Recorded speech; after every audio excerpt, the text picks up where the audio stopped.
Hello, everybody. Welcome back to the Prospero.ai stock market live streams. It's good to see JC here already saying happy Monday all. Guys, as we begin here today, let me just apologize in advance. If anybody's on the northeast of the United States, you probably got hit with a major snowstorm this weekend, as did I. So I am snowed in today, stuck at home. Usually I leave my house for these live streams because I got 3 German Shepherds who live with me at home.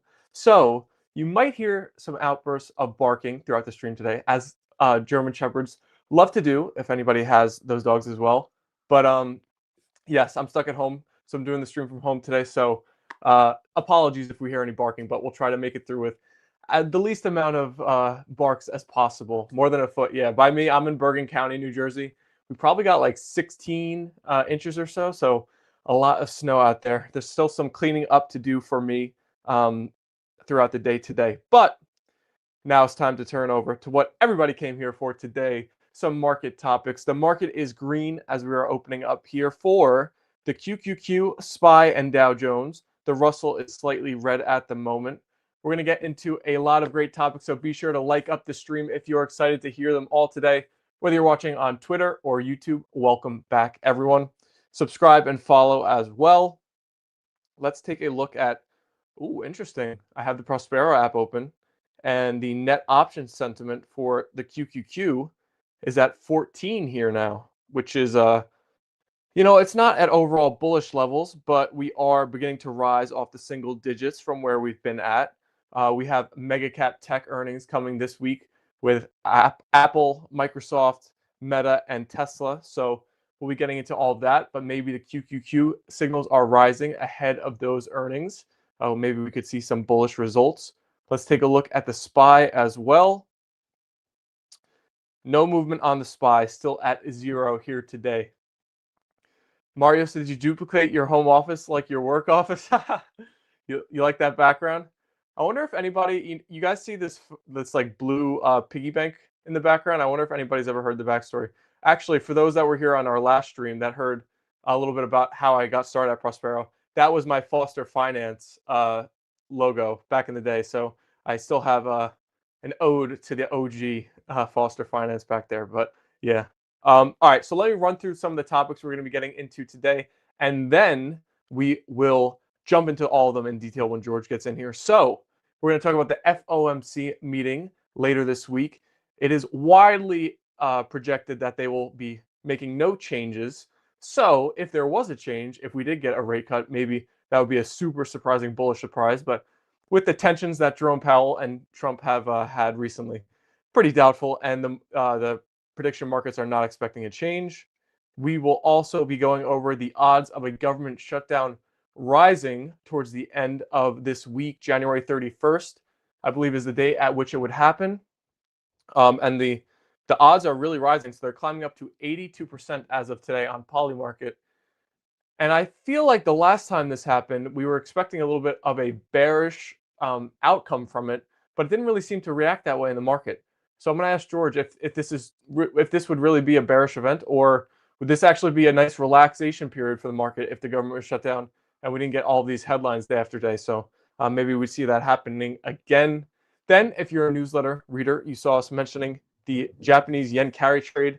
So we will be going over for that for everybody who might have missed it, how it's affecting the markets.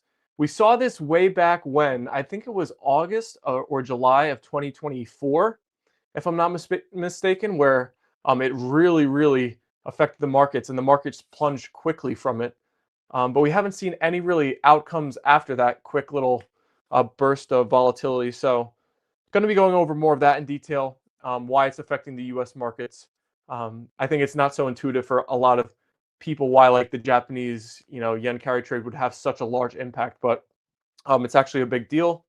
Then, like I said, we'll be getting into Meta, Microsoft, Tesla, Apple, all reporting this week. Those are actually not the only companies reporting as well. There's a ton of earnings this week, so it's a busy earnings week. So if anybody's watching and has questions about specific companies reporting, feel free to mention them in the chat. Happy to go over them. These are the only company earnings that I brought to the stream today. So if you want to hear more coverage of different stocks that are going to be reporting this week, just type it up in the chat right now. We'll be happy to jump into them as well. Then we have a couple of investment stakes to go over today. So USAR, It was up at over 20% as the Commerce Department has taken a 10% stake. They gave them money for loans and federal funding, over $1 billion worth. And this stock was up in the pre-market. The ticker is USAR, over 50% this morning at about 4 a.m. It opened up, and now it's been selling off all day, but still up 16% here. And there's a few other stocks we've seen the government take stakes in as well. So I'm going to ask George, now that we've seen how big of an impact one headline can have for one of these companies that the government has taken a stake in USAR, are the other ones more interesting? Because I've been hearing him mentioning MP, which is another company that they have done this with as well. There's two more, LAC, TMQ. We saw how they've been affecting Intel. So one headline can really move these stocks, and they have such a strong foundation with that support. So going to be asking about some more companies as well. And now that USAR has jumped, is there any interest in that one? It does look good in the Prospero signal, so something to note there. We'll be going over CoreWeave. So CoreWeave has a backer almost as big as the USA government. That is NVIDIA. NVIDIA invested in them and worth $2 billion. And CoreWeave stock was jumping over 10%. And it's been one we've been covering recently. People brought it to our attention a few weeks ago how the signals were looking much better. And it was an instant ad the same day.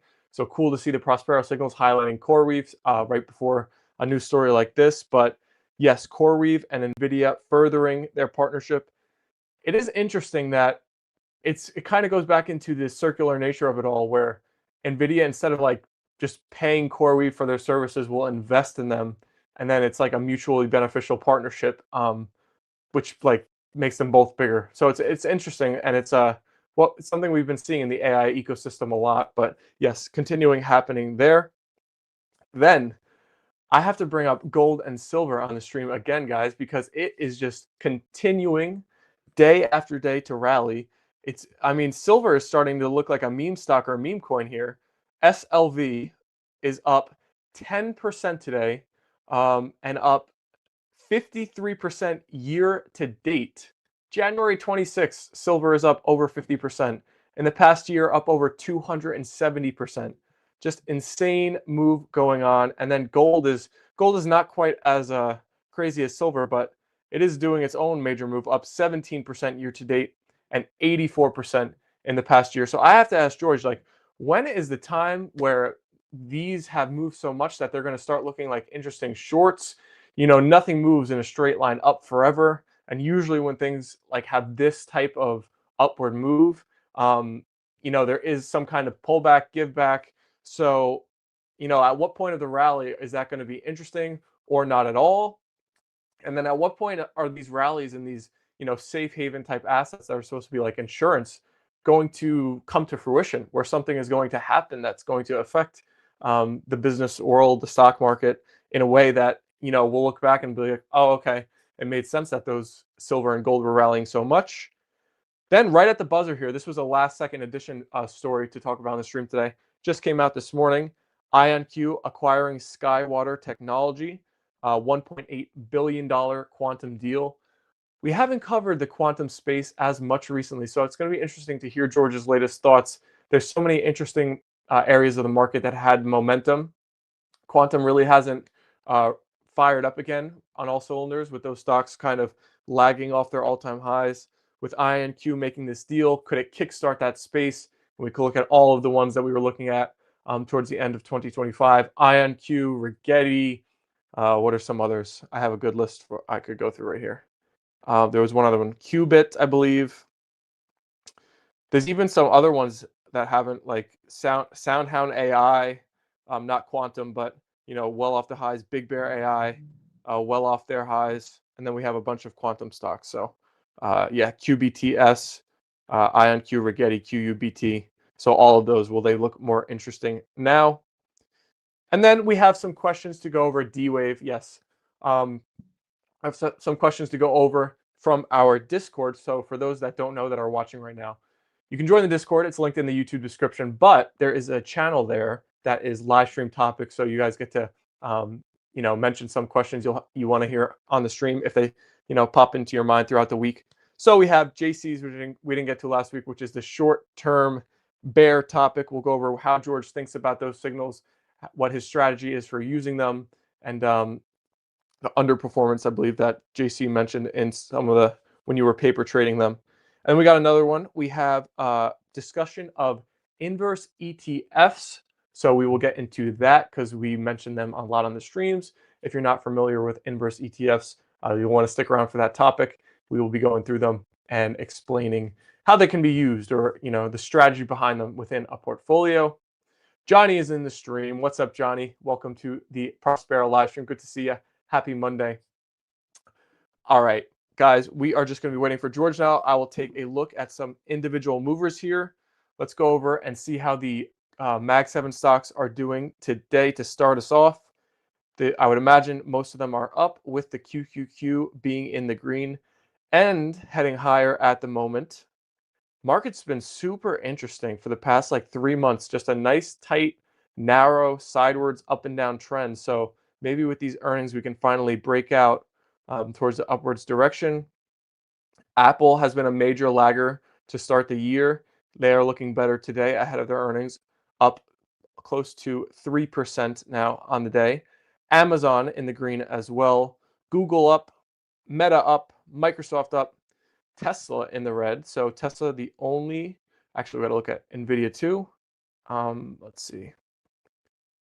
NVIDIA is red as well. So Tesla and NVIDIA, the only red Mag 7 stocks here today. NVIDIA ever so slightly red.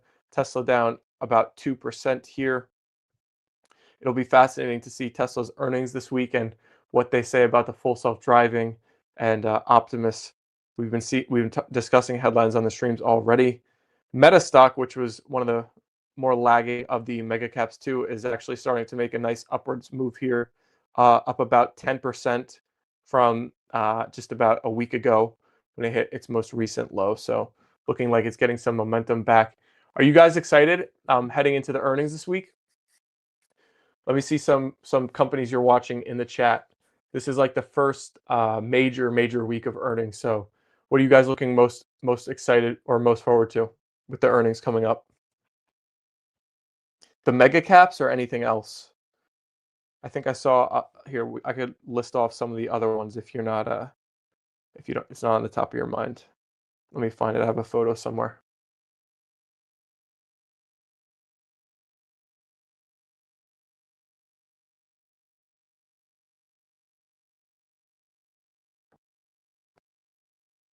Tesla, Microsoft, Boeing. Some other big ones. A lot of Tesla people. UNH, STX. Let me see, what else do we got? I think we have a lot of defense companies this week too. I saw Raytheon, I believe, mentioned Boeing already, Lockheed Martin, Next Era Energy tomorrow, GM as well, ServiceNow, an interesting one, IBM, Starbucks, AT&T, Waste Management. A lot of companies reporting this week. I think SoFi is Friday. Yes, SoFi is Friday. SoFi, American Express, ExxonMobil, Verizon. A lot of big ones on Friday. JC, you want to see Meta as well? NWGD. MasterCard, CAT, Altria, LMT. There's a lot of Visa, a lot of big earnings this week. So we'll get a lot of insight on how companies are doing after this week. A wide range of companies reporting too. So I think the market will be able to have a better clarity on the current state of things once we get those coming on through.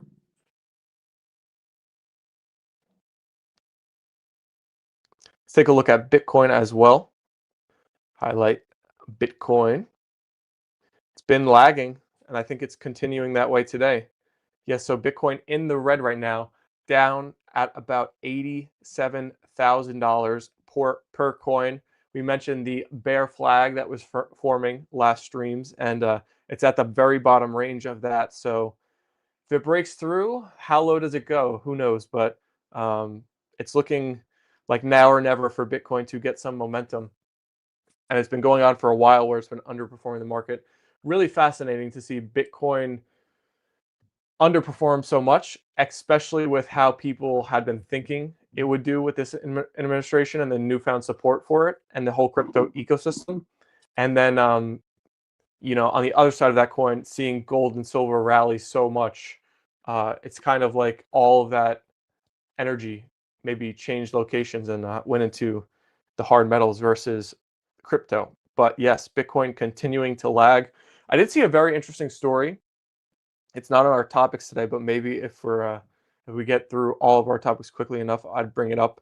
Where I think Riot Platforms, which is one of the Bitcoin miners, partnered with AMD, which seems like to be a pretty big partnership.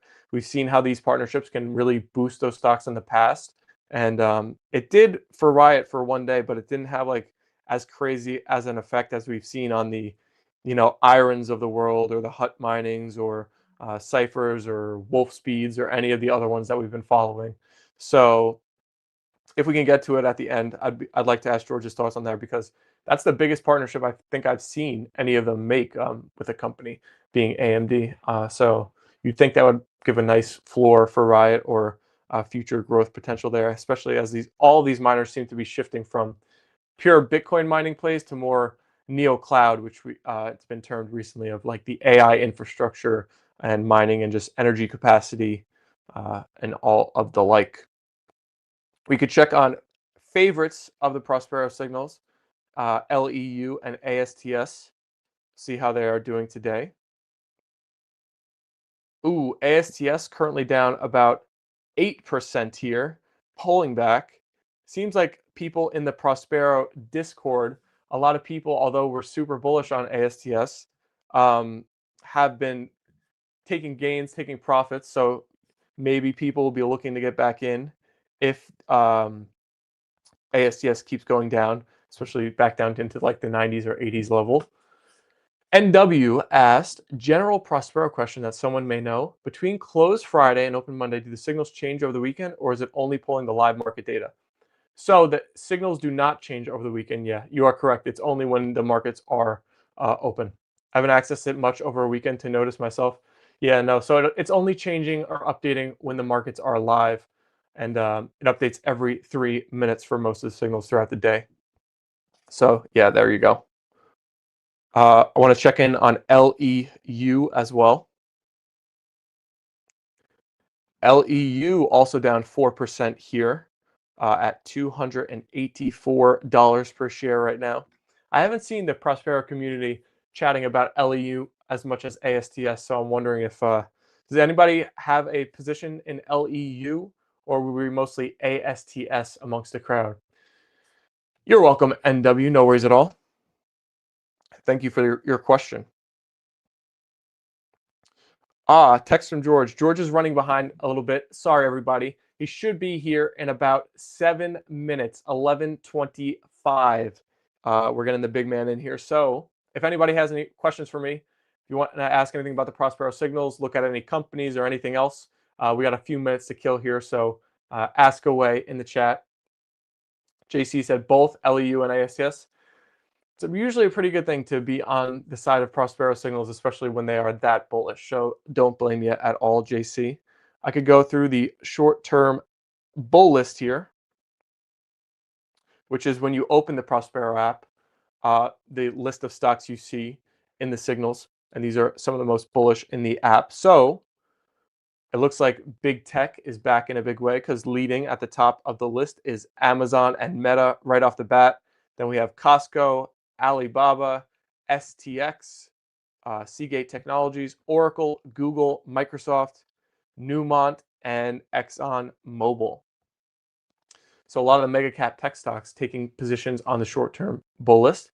NW, did anyone else pick up that small cap WTI earlier in January?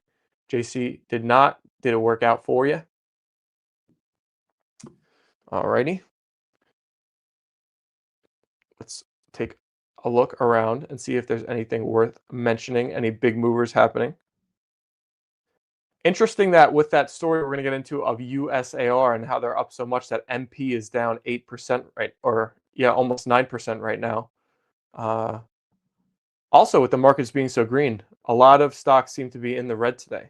especially small caps or small to mid cap stocks, some of the growthier stocks. A lot of red across the board. One stock I almost wanted to bring up on the stream, but maybe we'll save it for another day, is Trade Desk. Uh, just so bad.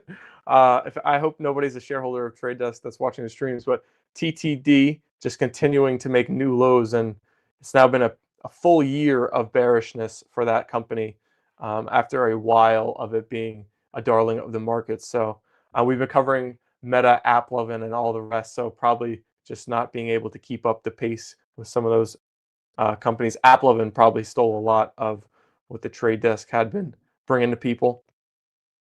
I saw another stock down a lot too. Arb Robotics, one of the robotics companies we were chatting about. Seems like a lot of the momentum movers are down to start here today. I see like Joby, a lot of the air taxi stocks, nuclear down.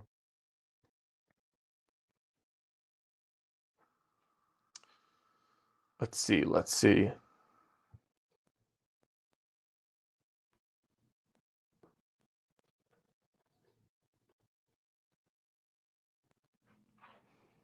Lemonade starting to give some back after we chatted last week on the streams about how they'll be giving good prices for Tesla full self-driving vehicles, down 6% about today.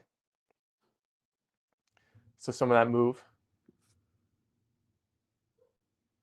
NW, while I disagree with our interference in Venezuela, it seemed like an interesting opening to capitalize on. Oh, so is that going back to the play you mentioned earlier in the stream? WTI. Oh yeah, W and offshore. Yeah, it would make sense that that would have a good reaction to the oil news. Yes, WTI. Yeah. Some people were saying that they were interested in UNH reporting. They are down here today. Available tomorrow pre-market.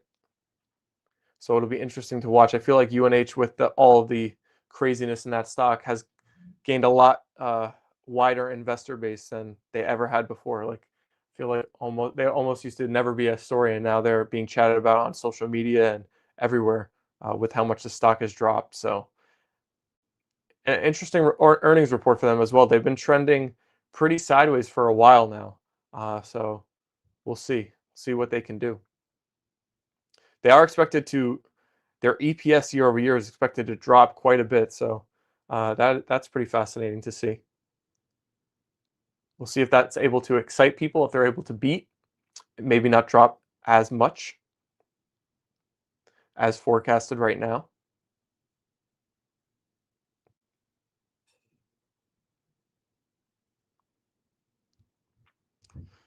Taking a look at some of the fintech stocks, Robinhood in the green,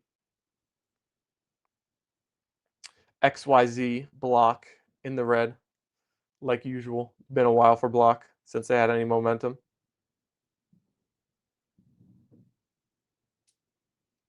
One stock that's not reporting this week, but reporting next week is Palantir, which is also, it's a common theme amongst, I feel like, stocks these days. They're kind of like a lot of the stocks that had made major moves in 2025 are kind of digesting, I feel like, a lot of the move they've made, and Palantir is one of those as well. But they'll be reporting next week. Maybe we could see them start to growing into their valuation a bit. But they are expected to report on February 2nd. So will we be live that day? Yes, that is next Monday. So we shall see. We shall give our latest opinions just before they report their earnings. All right, everybody. We should be any moment now. So get ready for in-depth topic coverage here. We've had a lot of people enter the stream already. So I appreciate you guys hanging out with me. JC said, still have a good amount of Palantir. The thesis of the company hasn't changed for me. So JC, you seem to be like a very long-term investor. Is that the case? You have a multi-year thesis that you're watching play out for Palantir, it seems like.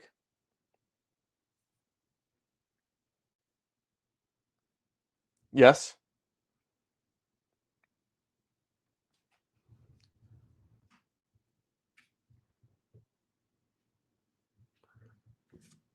I wondered about their net social given, but it's at 86 for Palantir. Is their net social?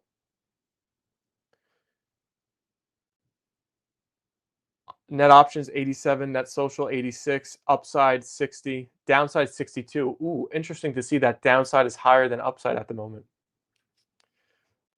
You bought it in single digits. Wow. What a great investment, JC. NW said JC killing it. SATL seems to be the new stock all over X. Any thoughts on this company? SATL. I have not even seen this company.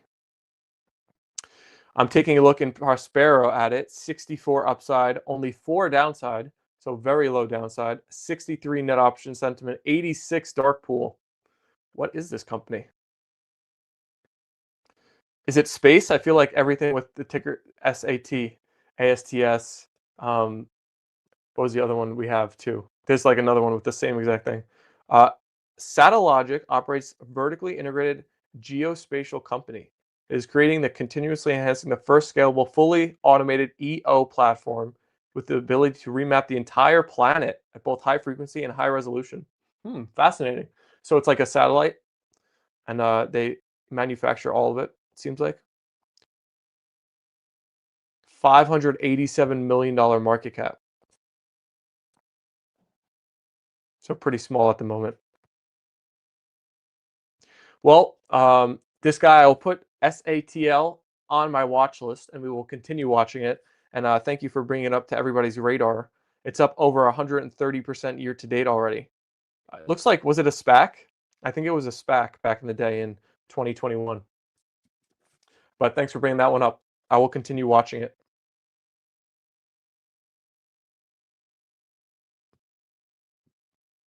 JC said, I hold for a long time, but I'm very active in trading around my positions. There you go. Maximizing while still being able to have that long-term security.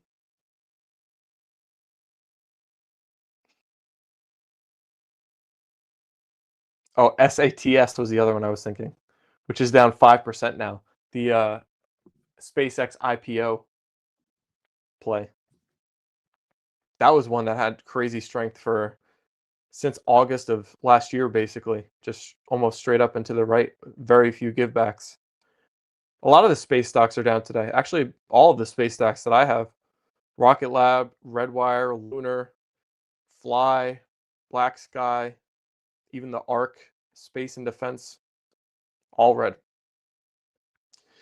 So, we've been covering how like some of the smaller and mid-cap companies have been making moves. Maybe some of that is flowing back into the mega caps now that they're going to be reporting this week. Hello, George. Welcome to the stream here today. Hello. As everybody could see, we're a little blizzardy here. I had a bit of a more difficult morning. I'm sorry I'm so late, everyone. This is like epically late for me. I had the same exact thing here. Blizzard. Yeah. Normally, I want to give people some time for Steven to finish his thing, so that's why I'm normally like a bit late. But this was not. I hope you did all right, Steven. I don't know. Chat, how'd I do? Give me a 1 through 10. I think we held it down pretty good. We had a good convo going on. But we can jump into the regularly scheduled topics here, beginning with a little bit of macro going on this week overview. We have an FOMC meeting happening Wednesday. They'll give their rate decision. 99% odds right now. JC said Steven's dancing was epic. JC, don't troll us here. Come on now. I got some 10s in there. That's good though. But yes, the Fed meeting this week, 99% odds right now. They will do nothing on Wednesday. I imagine you think that will stay true. And with the relationship we've been covering between Jerome Powell and Trump, maybe we'll expect a few no decision meetings in a row here. You think? I wouldn't say that. But yeah, I think we're looking pretty. It's looking pretty strong that we're going to get a pause. I would be, normally what we say is, sometimes for market stability, if there's a strong odds of a cut, even if we don't think in the past, we saw the Fed, souring a little bit, but it's the same thing this way. I don't think we'll see that much of a market shock going opposite a 99% cut. The other thing that's really rising at the moment is government shutdown odds, which were basically like in single digits a week ago, and now they're up to 82% on Polymarket, and this is for January 31st. And I feel like government shutdown is always thought about as being bearish, but the last time it happened, it didn't really seem that way. And we've been getting so many headlines from the government that are kind of, adding to the volatility seemingly. I'm wondering if you think a shutdown would actually be bearish or how it would impact the markets if it were to happen again. Yeah, I mean, that was my first thought, honestly, that it wasn't that bad last time. And then I think there's this when I see the market on some of the especially smaller cap growth names behave the way it does this morning, right? And then we kind of have some big tech earnings come this week. My first instinct is that people are expecting good earnings and they expect that to carry the market in the short term. Obviously, we have to kind of see how this develops, but that's kind of when I look at the numbers and look at everything this morning, that's kind of like what my instinct is. So I have to ask the chat because my audio for George is coming in and out. I'm wondering if that is me or George. I'm not sure here. So let me know in the stream if you guys are having good audio so far before I ask our next topic here. Sometimes let me rejoin. Oh, seems fine. Seems fine. So I'm going to take out my headphones. I'll just listen to you on the MacBook audio. Jump into the mega cap earnings, which we have a bunch of this week. It's a very busy earnings week overall, but we have Meta, Microsoft, Tesla, Apple all reporting later this week. Which are you looking most forward to? And how do you think these earnings reports will either, calm the fears of the markets, or what insights can we gain to the current state of the economy, business world? And which one of those ones are you looking at most? Can you repeat it one more time? Just the Meta, Microsoft. I will do that after this. The megas? Meta, yeah, the megas. Are they which ones are reporting this week? Sorry, I'm a little behind. Meta, Microsoft, Tesla, and Apple. I think of those, the only one I'm feeling pretty bullish on is Meta, but I'm concerned with the way people have reacted to Meta, CapEx spending recently. And, we have no reason to believe that that's going to slow down. Tesla is just so tough, right? Because I do expect them to continue to have shorter term sales problems and not post good numbers there. But then you really don't have any idea how much Elon Musk is going to get people excited about self-driving or whatever. So that seems like a very, very risky earnings play to me. Apple, they've been running pretty solid and they have some interesting things.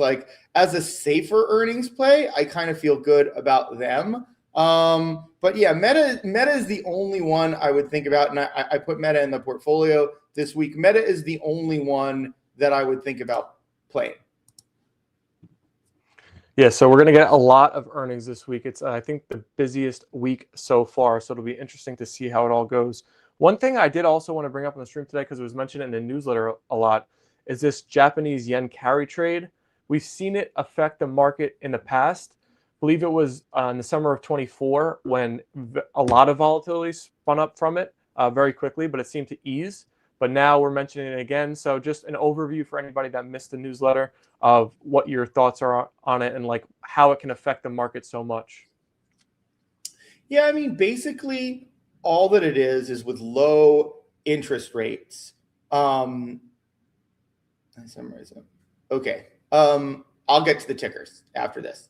In parts of because there have been 0% interest rates for so long in Japan, basically we talked about Japanese soccer moms.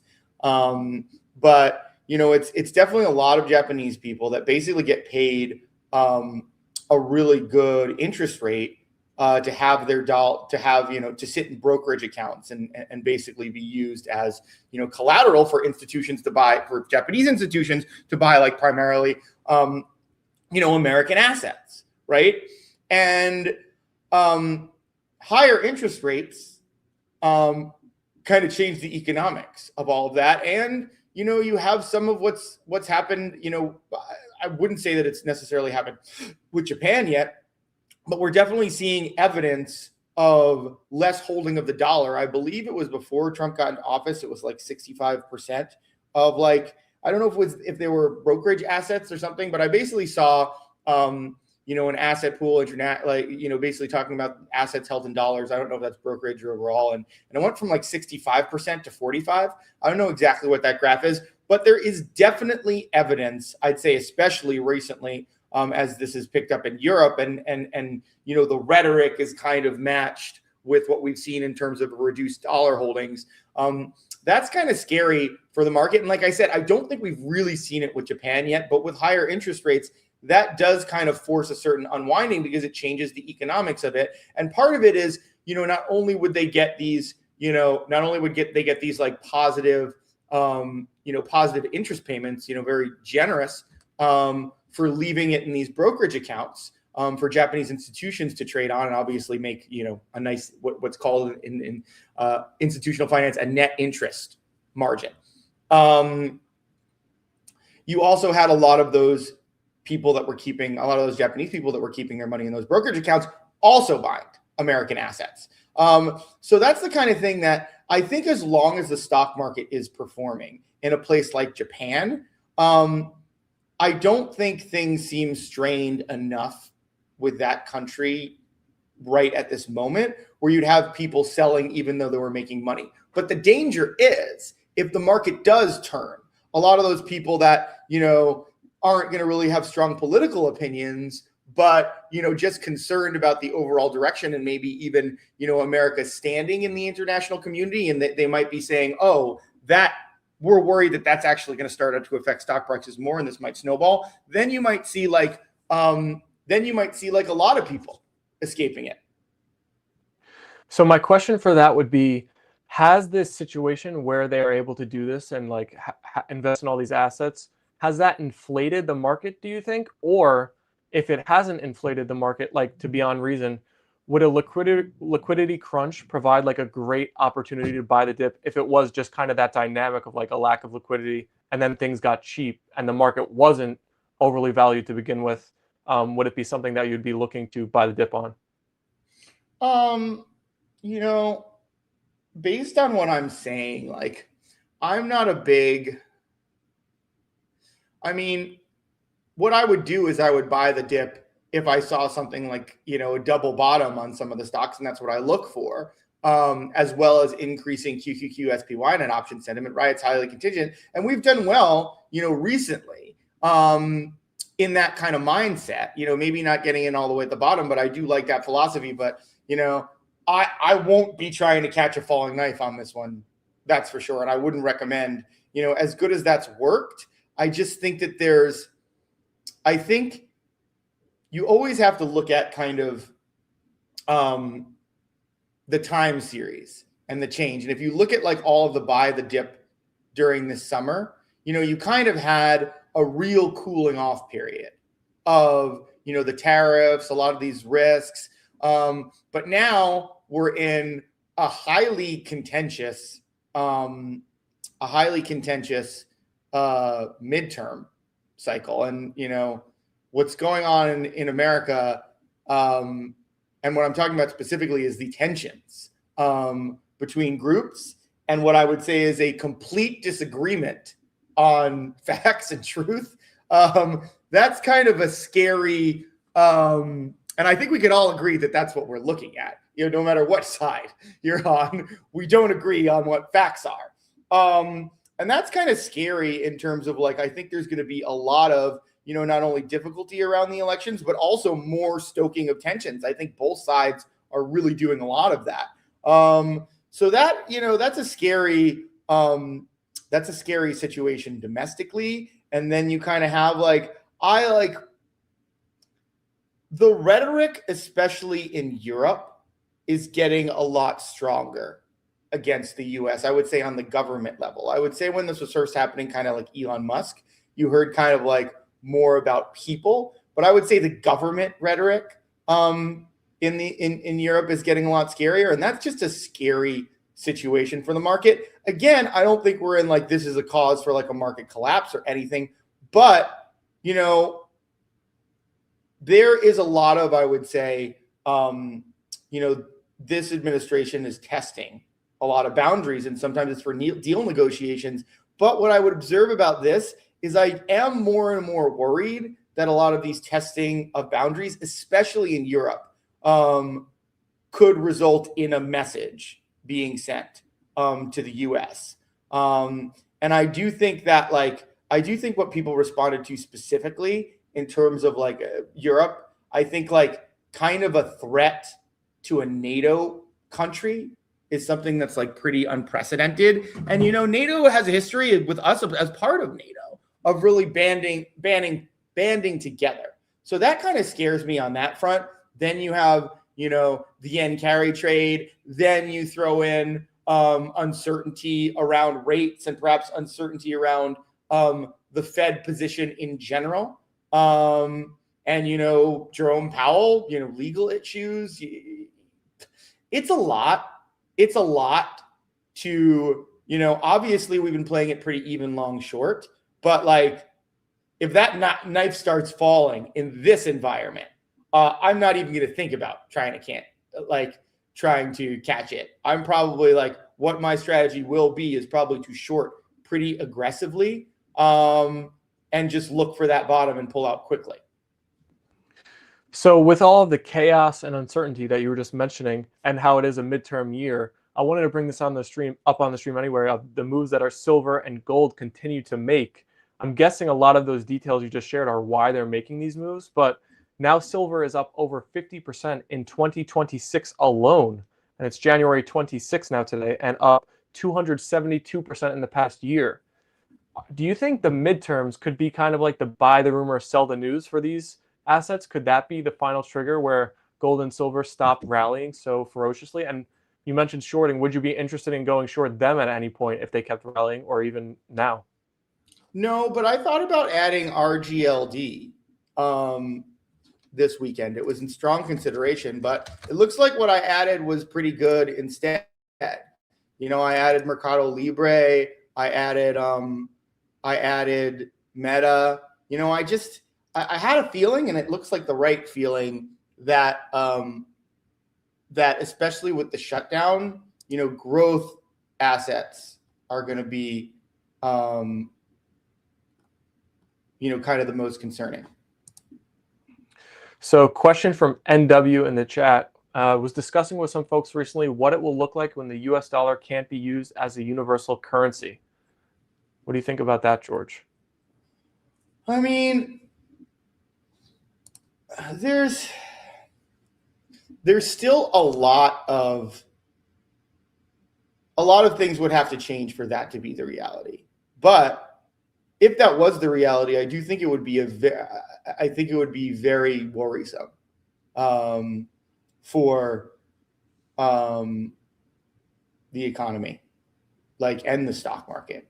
I think what I think would actually be particularly scary about that, especially if Powell's gone, is I think if you had a lot of, basically if you had the dollar and the US stock market becoming a less popular place, especially for international institutions, international, retail investors to stash their money, which again, I think we are just scratching the surface of that happening, and there could be a lot that could potentially happen to reverse that trend. I mean, I think we even have to see what happens in earnings, and what happens with the market. But what I will say is what would be a scary scenario there is if, in response to that, a new Fed chair and the Trump administration pushed aggressive rate cuts to keep the market strong, because I think that could ultimately cause a very bad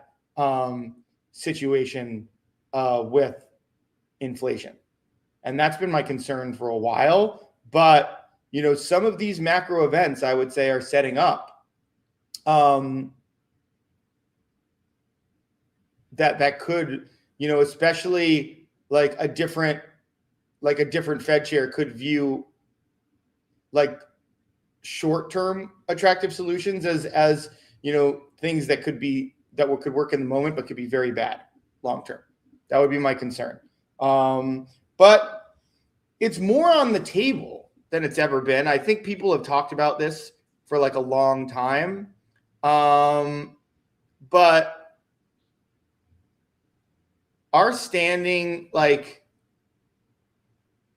I don't know what the best, our standing in the international community, I think, like I said, amongst the leaders in terms of the rhetoric of leaders, and I'm talking primarily about Europe right now, but Europe's traditional ally of ours, a lot of those nations, like, is more strongly against, I don't think we've been super popular. I don't think, the European nations have thought very much of us or our government or, our way of life for like a long time.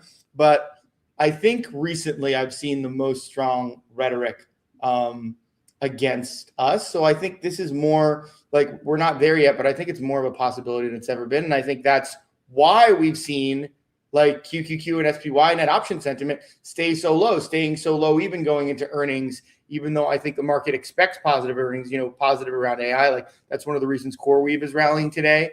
So yeah, I think it's a more legitimate concern than it has been in my lifetime. So this guy is asking about copper, probably on the back of what you're saying, and also gold and silver. Are you interested in copper or just any other metals? We're going to bring up some mineral companies in a moment, but any other metals you'd be interested in investing in? No, I don't really I don't like metals for the same reason I didn't like cryptocurrencies for a long time. And it's kind of like a similar approach, which is just like the average person, and even me, I kind of feel very unqualified versus like, especially like a metal versus a cryptocurrency. A cryptocurrency, I would say no one really knows that much about, even very smart people. But a metal, right? An institution knows so much more about like the international supply chain of copper. They probably are like a smart institution is probably talking to a lot of the people that price copper, are very much in touch with price changes that might come and things like that. That like you really have no, like, I have no real window into. You have, retail investors have no real window into, and that's when I start to say, like, where I kind of default to my advice. You got to invest in what you know, and I just don't. It could be the next one, but I just don't know enough. I'd rather invest in things that I know more. NW mentioned in the chat maybe the yuan would become the international currency if the dollar is no longer. How do you think about that? And maybe some of this pricing we're seeing in gold is kind of predicting a future where maybe gold could fill that void again, like it has in the past. Being international. Like I'm not sure. Like even if places like even if Western places get really mad at us, I think they'd probably be more inclined to go into euros than yuan. I don't think any, like, it's becoming way bigger in like Africa. China really has a foothold there. They've started to make a lot of inroads in South America. I think regardless of how pissed off Europe might be at the US, I don't really see them like doing China too many favors. Like I think they'll be strategic. So I think, I don't think it's that simple. I think it's good for the yen. We've seen it be good for the yen. I think it's good for the euro. I think we've already seen that like it's good in a distributed way. I don't think I don't see necessarily like one currency emerging as the dominant currency again. And the USA, if this were to happen, would not go down easily, right? Like they'd go down fighting. I mean, we just saw a 100% tariff threatened on Canada for a trade agreement with China. I mean, I imagine, I think in the past there's been like talks about how the USA, like when a country, mentions getting off the US dollar, there's some action taken. to change the outcome of that. So that would seem to increase global tensions if this were to be the future.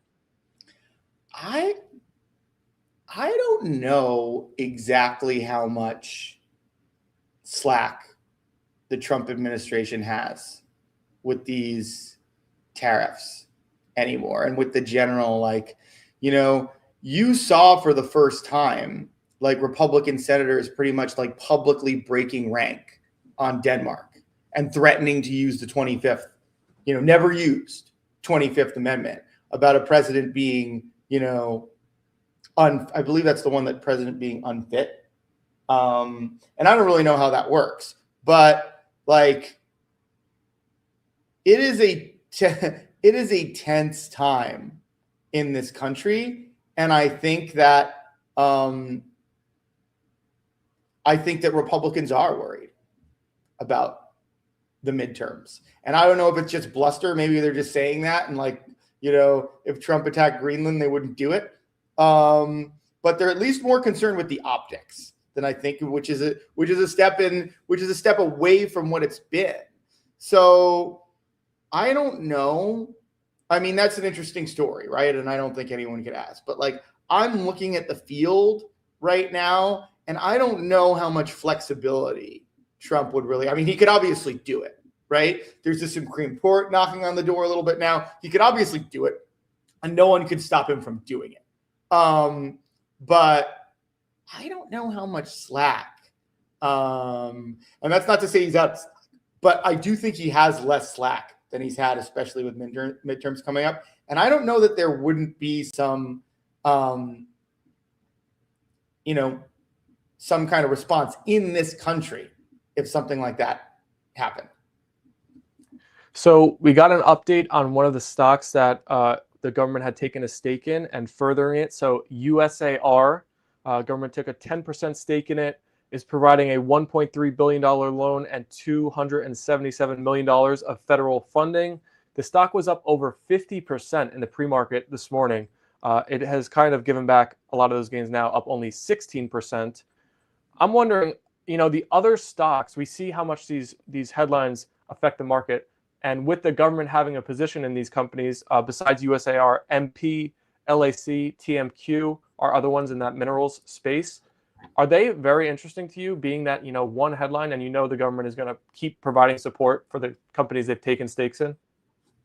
Yeah, I'm kind of surprised, to be honest, that that MP, UAMY are doing so badly today, just because it's kind of funny. This is kind of, I think, similar to like the retail driven market where like companies get hammered for dilution, right? I kind of like look at it similarly, where I'm just like, do you think the US government like doesn't have the money to fund USAR and like UAMY more or MP, like just because they're funding more, like spreading out their like rare earth minerals?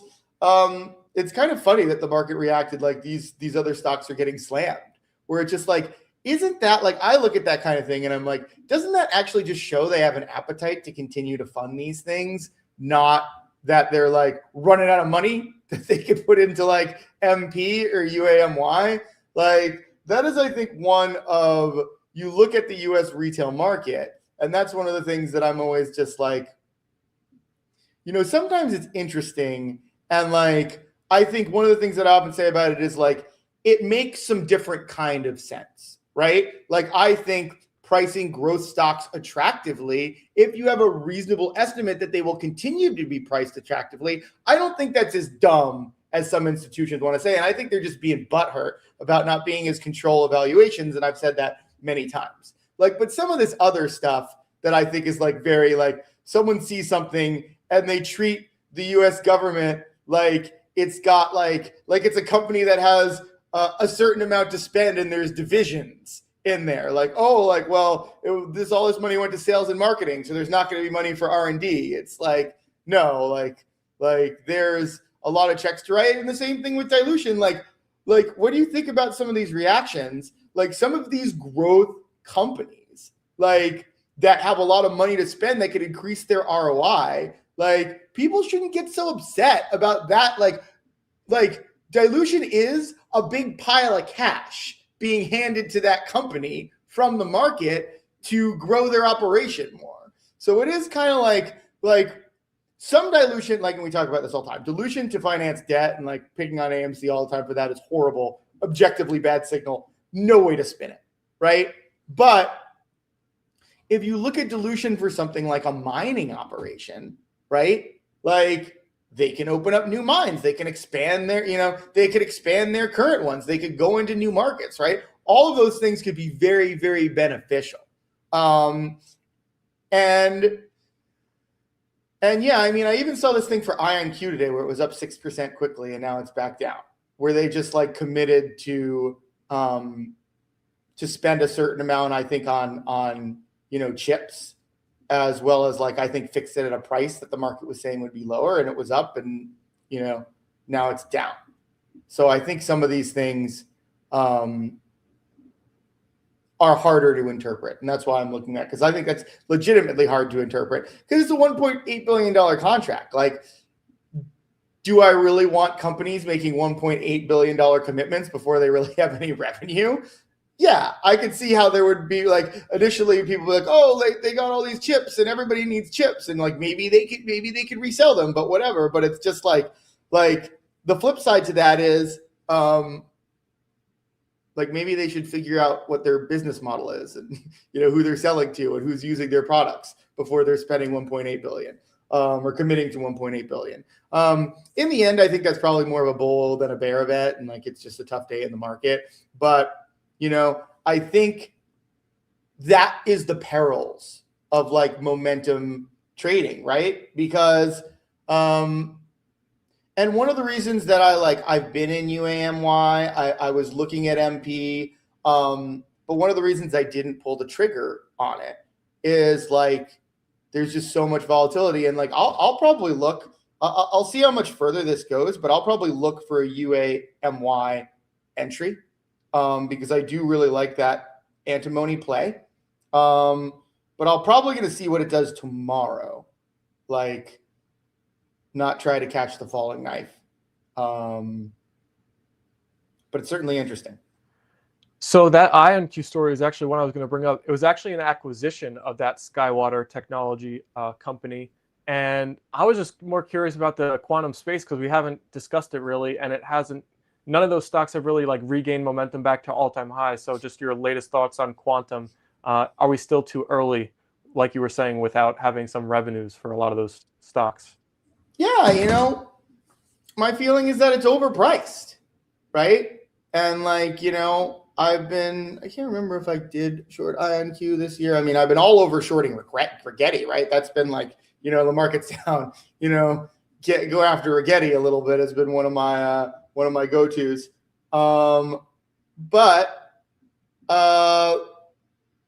yeah, it's just, I look at it like this, right? If I'm nervous, if I have ASTS or LEU and I'm nervous about those, and I'm like, okay, those stocks could go down, those could get repriced. Growth, especially, I'm especially afraid of growth if we go into like, a shutdown again. And obviously it took I think like a month before that really reacted, but I'm going to watch that closely.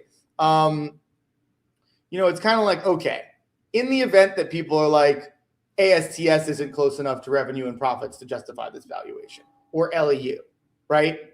They're certainly saying that a lot more about a place like a company like IonQ, or any of the, quantum, or, even when you look at, the flying cars, or like, I think that's a very good way, if you must hold growth in like through those situations, to just look at like, short exposure to IonQ, or Rigetti, or even, a quantum, or like a flying cars, or like future tech. Like, I actually think that's a really way to hold through scary events like this, because you could thread the needle on that too.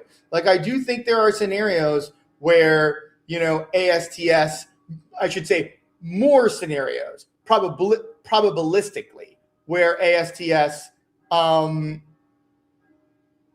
goes up more than IonQ does. So that's a nice pair. I think even just those two, or like you own, I'd have to look at like the flying cars. But I think you pair like ASTS LEU with, IonQ and the worst flying car company in the portfolio. And I think that's a great pair setup. Are we okay to keep going a few minutes past the hour here? Or yeah. Do you have any heard out? Okay. So we got a few questions we can go into from our Discord. First one from JC. He was asking about your thoughts and strategy and just how you think about the short-term bear picks that are in the Prospero app. He said he's been paper trading them for a while and not had so much success. So wondering just like your strategy and what you think and how you look at all those companies that are listed there. Yeah, I mean, it's a hard market for bear picks, right? A lot of them are smaller caps. Smaller caps have been doing well, but one of the reasons I left it is I do think for long only, it's good insurance. And like, I wouldn't just like, why we have the screener is I often, and maybe I should do a better job of like putting this in and like why it's there. Because what I really feel about that is, they like those manage risk well, especially for people taking it on. 1 or 2 in a long portfolio, I think goes a long way. I'm not sure. I don't really like to. If you go in, and that's a good question. When you go in and look at ONDS, let's take a look at it. 75 net option, 85 upside. I don't really care what a chart looks like on a stock like that. I'm not shorting it, right? The only thing that I will think about shorting is in a market where I'm very concerned about my growth stuff, is a stock with like maybe 60 or 70 upside, but very good short-term peripherals. That's the one thing that I'll do. But like, I'll tell you a stock I was looking at shorting this morning, a prior long to ours. INOD, right? And if you go in and look at INOD, it used to have very favorable numbers, but holy shit, look at, it's a little lower now. It's got 48 net option sentiment, right? And that's after it opened at 74, right? And if you look, it hit 48 on January 20th. It hit 51 on January 16th. So what I look for in something like that, I'm like, I'm going to watch INOD. And if I see that net option sentiment go like below 40, that might be a sign that stock is ready to take a downswing, even though it has a 75 upside. I'd take that chance on a market I'm concerned about. So thank you for the question, JC. He's saying one thing I picked up from George is that the trend matters, and you were just kind of speaking about that point of looking at the trend. For those that are newer to the Prospero app, you got to scroll down. If you look at an individual stock, if they're at the bottom, we have the time series graph, which will show you the trends of the signals down there at the bottom. We have one other question here today to go over one more topic. So any questions that we didn't cover, feel free to chat them, everyone. Hope you've enjoyed the stream so far. This one is also from the Discord. I forgot to write down who asked it, but they were asking, can we briefly discuss inverse ETFs? Heard it mentioned recently and want some more insight onto, how to use them, the strategy behind them. Yeah. You want to share a little bit about like it's kind of helpful if I hear a little bit about your portfolio, and then I can kind of tell you how I think about that, right? If you just give me like a rough allocation of like what stocks you hold.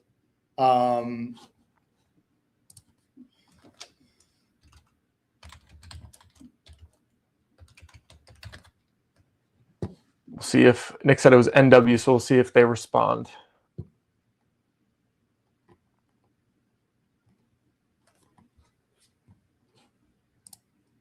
I'm pulling up a list of inverse ETFs. Okay, so he's referencing at the bottom of our newsletters how we give that like SQQQ. Yeah. So like the important thing about shorting is that Well, there's two kind of lessons wrapped up in that. And I say if you're all long and you feel like you need insurance, right? And inverse ETFs can be quite expensive in their fees, right? But on a day where like you open up and the market is down like 1.5, QQQ is down like 1.5% pre-market, your market's in the red, you might just want to like be like, okay, I'm putting 6.5% of my portfolio in SQQQ. And that'll really numb the losses for the day. And the way that I kind of look at that is like, I don't know if it's going to be worse tomorrow. I'm just going to hold it, maybe put a stop loss on it.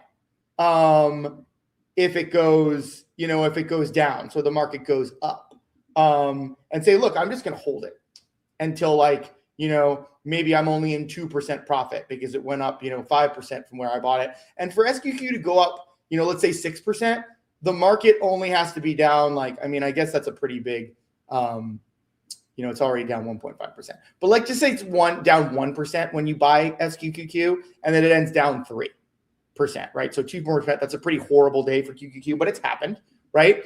Then you're up 5%. Or sorry, you're up 6% on that, right? 2 times 3.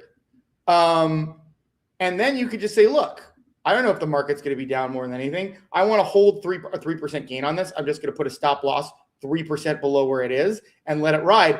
And just doing that morning and letting it ride, if the market just keeps on cratering, you are going to be in so much of a better position on your losses than you were if you didn't buy that inverse ETF. And that's just one purchase that you have to make. Little calculation. How much do I have deployed? What 6.5? What 7% of that? Right? And we raise that because we're raising that and lowering it based on what we think is the probability that there could be a severe move down. Right? So we're kind of grading it to that. And for me, like for a retail investor, that's just peace of mind. Right? You wake up in the morning, you have a busy work day, you don't want to look at your charts all day, or maybe you look at them a few times and you're bleeding it and it ruins your mood, right? To me, like you put that on in the morning, and you could put a stop loss right away, right? Just set it to down 2%. So if the market totally, turns around, it's going to exit. But that is, are you clapping? Like what I would do if I was a retail investor that was like 100% in tech, and I woke up and I was worried about the market, it went down 1%. What I would do is I would probably set a 3% stop loss, right? So it'd have to go from down 1% to even. And then if I gained, like I said, I would maybe move that stop loss at the end of the day if that gained a bunch to like a 3% gain. So 3% below where it closed. That's the rough, like obviously we're being a little imprecise here, but that's how I would look at it if I just wanted simple set it and forget it type rules. If the market's already down something like, 2%, 2.5 by the time you looked at it, that's when I would look at like, I see an inverse QBTZ ETF. That's when I would actually just go and look at the types of stocks that were down, like high growth stuff. If the market's already down that and say, okay, if this craters, QQQ could turn around, but if this craters, I think something like quantum is going to crater that much more. Or if it's just like one of those days where there's bad news on like cloud or AI or whatever, then you look for something there. But I would look at the stocks that are already red, like beyond 2% or beyond like maybe 4%, and build a plan around that for insurance. But the nice thing about SQQQ is you can buy it pre-market. So you can wake up before you even go to work. QQQ is already down, 1%, and you just do it then, right? You can set a pre-market order and then you just don't think about it for the day. You can set a stop loss. But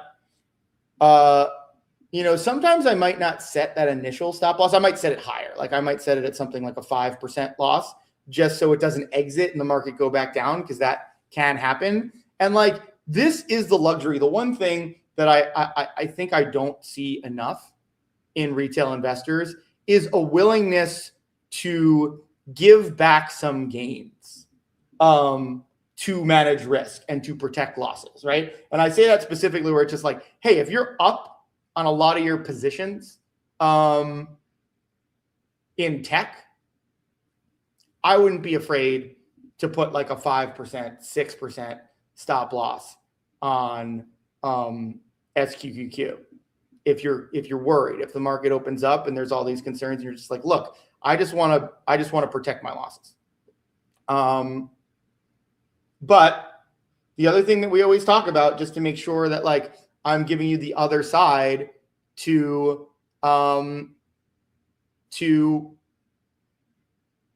risk management, right? You could always just look at your longs and say like, okay, I'm going to exit them if they go down a certain amount. But all this being said, I also have to say that I view the inverse ETF hedge as a bridge to be more targeted. Like I'm trying to like update our picks a little bit as I do this, because I forgot to put in the right prices. I'll just do that now because I do think we're having a good day today in kind of a difficult market day. And I think we pushed the right,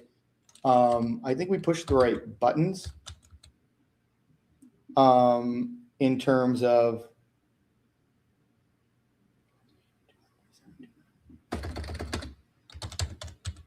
I hate these stocks that have long stock prices.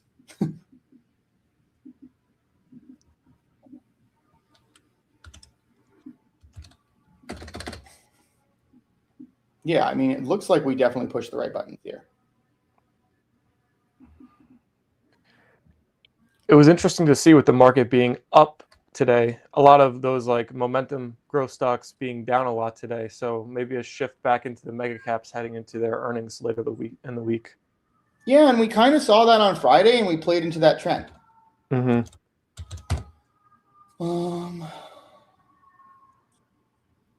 I think NW is probably very happy with that answer. That was very thorough. Yeah, we try to do that when we can. Okay. Let's see where we are at. Yeah, very good. Very good day. 3 out of the 4 new ones are wins. We transferred to higher, like we did it for the right reasons in terms of moving higher in the screener. Because like sometimes that's the best thing that you do. Okay. Let's see. Yeah, so that doesn't make any sense. I thought we would gain today. What's going on with our shorts? This laptop at one point decided to stop letting me like navigate tags easily, and it's very, yeah, Aries is a big win for us. Yeah, it looks like all the positions are doing well. I'm not sure why we didn't gain more in our beat. Yeah, 259. Yeah, odd. Yeah. I think we did improve. But today's a tough day, right? And like it's especially like if you go and look at the growth names that we abandoned, a lot of them are having hard days. And like sometimes that's the right thing to do with elevated risk, right? Where you're just like, we still want to stay pretty even long short, but we saw a bit of a trend. And that's so weird. We were 264 above the market yesterday, and we're 259 today, and pretty much all of our picks are green. I have to I gotta look in. Oh, you know what it is sometimes? Let me see. No, I'll have to look into this more. I mean, sometimes just early in the year and a day is gonna do that. But Yeah. Nonetheless, I think we definitely avoided some losses by switching a bit. And off to a great start to start the year, nonetheless, being 250+%. Yeah, I mean, right we got off to a great start last year, and we did not finish well, so we're not getting too excited. But we learned all of our lessons from that, so we're better prepared for this year. Yeah, we're being very cautious this year. Are we gonna do a switch over to anything, or are we wrapping it up here? No switch. I mean, there's nothing to change, really, right? Mm-hmm. Any other questions? Last second call out chat. I thought that said, "Why am I here?" for a second, not why I am here. I was like, I don't know. I think I'm going to look at that today. I'm also trying to get alerts out today. A lot of stuff to do on that front. I haven't looked at. It might be too short for the in-person. I was like, I should have given people more notice. I don't want to like send out more dates, but what I might do is if there's enough interest in person, just do a different day where we like kind of follow up. That might be the smart thing to do, actually, and we can like kind of talk about things. But what I think what I'll do for the in person is I will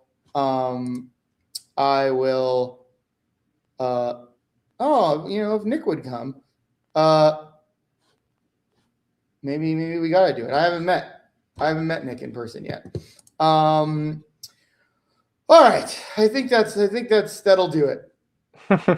And last, you're welcome to call you. Maybe we'll just do Chloe. But thank you, Chloe, or Chloe Nicole.